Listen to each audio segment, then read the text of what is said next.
Урматтуу мусулман бир тууган, керек болсо динибизде балдарга да адилеттүүлүк.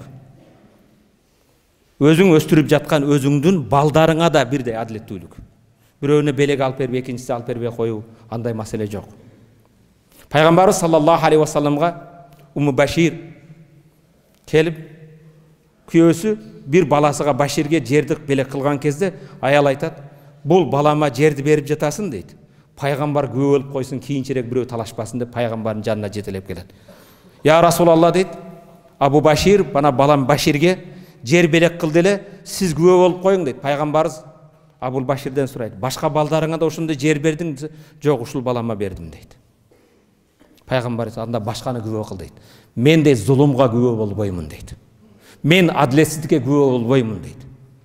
Урматтуу мусулман, караңыз, ушундай нерсе боло турган болсо, бүгүн ислам динибизде бир гана намаз менен жумага келип коюп жыргаттым деп койбогула. Ар бир жерде куллукум раин ва куллукум мас'улун ан раияти, ар бириң бир жерде жетекчиликсиң, жетекчилик кылган жерге жооп бересиң. Жетекчи эмесмин деген үйүңдө жетекчисиң. Балдарыңа, кыздарыңа болгон мамилең кандай? Аларга болгон алып келген белегиңде кандай? Аллах Таала баарыбызды инналлаха я'мурукум бил адл вал ихсан. Аллах Таала силерге адилеттүүлүккө буйрат. Жана жакшылык кылууга чакырат. Ва итаи зил курба. Жана жакындар менен карым катнашта болууга чакырат. Ва янханил фахшай вал мункар. Аллах Таала силерди жаман, күнөө нерселерден саят. Я'изукум ла'аллакум тазаккарун. Аллах силерге ушундай осуят кылат. Кане эми силер эсиңерге келип Аллахтын осуятын уксаңар.